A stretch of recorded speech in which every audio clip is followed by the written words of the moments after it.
B1 တွေကကြတော့ဘာကြောင့်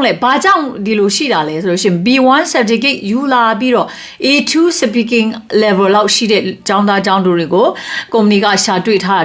ဖြစ်တဲ့အတွက်ပါဘာကြောင့်ဒီလိုဖြစ်တာလဲဆိုတော့ကျမတို့ရဲ့တိုင်းရင်းသားအတန်ကိုစီရှိကြတယ်ရှမ်းဆိုရှမ်းကချင်ဆိုကချင်ဗမာဆိုဗမာသိရမလားအတန်လေးတွေကကွဲနေတဲ့အခါကျတော့ကျွန်တော်တို့ဂျာမန်ရဲ့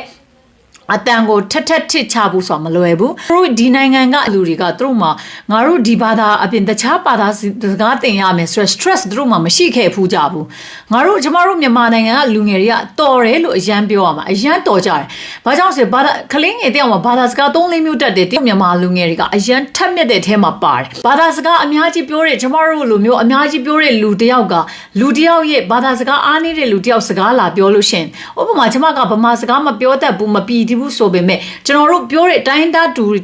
ပြောတဲ့ဘာသာစကားကိုရန်ကုန်မှာရှိနေတဲ့အောက်ပိုင်းကအမအကိုတွေကကျမတို့ပြောတဲ့ဘာသာစကားကိုသူတို့နားလေတယ်။ဘာကြောင့်လဲသိလား။သူတို့ကဒီလိုမျိုးဘာသာစကားနဲ့ကွဲပြားနေတဲ့လူတွေနဲ့အမြဲတမ်းထိတွေ့ကြလို့ဖြစ်တယ်။ဆွစ်ဇာလန်နိုင်ငံတို့ဂျာမနီနိုင်ငံတို့ဆိုတာကဒီလိုမျိုးသူတို့မှာမရှိဘူးသူတို့ရဲ့ life က in peace ဖြစ်တယ်သူတို့ရဲ့ဘာသာစကားနဲ့ကိုသူတို့အလုပ်စားလို့ရတယ်သူတို့ကောင်းမွန်နေစားလို့ရတာဖြစ်တဲ့အတွက်ဘာသာစကားတစ်မျိုးကိုတမှုတစ်ဖုံအများပဲမတင်ကြတော့အဲ့တော့သူတို့မတင်ကြတဲ့အခါကျတော့သူတို့လူတယောက်ရဲ့စကားလုံးရဲ့ missing ဒီအတန်ထွက်လွဲမားတာတွေအတန်ထွက်ဒီနည်းနည်းလေးလွဲရတာတွေကိုသူသားကိုပြောတာနေမှာပါလေဆိုပြီးတော့မတွေးတတ်ဘူးဒီအတွေးခေါ်ရသူတို့ဆိုမှမရှိလာဘူးအဓိကအဖြစ်အသက်ကြီးတဲ့လူတွေပေါ့နော်အဲ့ဒါကြောင့်မလို့ကျွန်တော်တို့ဘာသာစကားကအရင်အရေးကြီးတယ်လို့ကျွန်မကပြောချင်တာဖြစ်တယ်အဲ့တော့ဘာသာစကားဟာကျွန်တော်တို့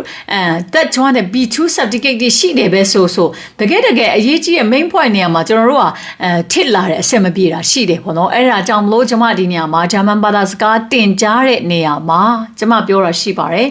self study ကိုဘာသာကိုအရင် self study လုပ်ကြည့်ပါနော်ဂျာမန်ဘာသာစကားခက်တယ်အင်္ဂလိပ်လောက်မလွယ်ဘူးအင်္ဂလိပ်ဘာသာစကားတက်လို့ရှိဂျာမန်စကားလွယ်တယ်ဒါပေမဲ့အင်္ဂလိပ်နဲ့သူ conversation တွေကအရန်ကွဲတယ်မတူဘူးနော်အဲ့ဒီတော့ကျွန်တော်တို့သုံးရတဲ့စကားလုံးတွေကလည်းခက်တယ်အဲ့တော့ဘာသာစကားလေ့လာတဲ့ခါမှာအရင်အဆုံးဂျာမနီနိုင်ငံကိုငါတို့ဝုံတုံးဆိုမစဉ်းစားပဲနဲ့စဉ်းစားကြည့်ရမှာငါโอเคဂျာမနီကိုငါသွားဖို့ဆိုလို့ရှိရင်ဂျာမန်ဘာသာစကား B2 လို့တယ်ငါအခြေခံလောက်တော့ငါလေ့လာကြည့်လိုက်မယ်ငါနဲ့ဖြစ်အိကိုအရင်စမ်းသပ်ပါအဲ့ဒီတော့ငွေရေးကြေးလည်းမကုန်ဘူးအချိန်တော့ပေးရတယ်ဟုတ်တယ်မလားဘယ်ဟာမဆိုကျွန်တော်တို့လွယ်ကူမလွယ်ပါဘူးရဖို့မလွယ်ပါဘူးအကုန်လုံးဟာအချိန်ရယ်ငွေရေးကြေးရယ်ရင်းနှီးမြုပ်နှံရတာဖြစ်တပါတယ်နော်အဲ့ဒီတော့ကျွန်တော်တို့ like ကိုပါတစ်ခါလေရင်းနှီးမြုပ်နှံရတာရှိတယ်ဟုတ်အဲ့ဒီတော့ကျွန်တော်တို့ဂျာမန်နိုင်ငံကိုကောင်းထဲမှာတိမ့်ပြီးရောက်လာပြီဆိုတာနဲ့ okay ဒီနိုင်ငံကိုတွားလို့ရှင်ငါဘာသာစကားလိုရဲဆိုတဲ့ဟာကိုကောင်းထဲမှာမြေးမှတ်ထားပါ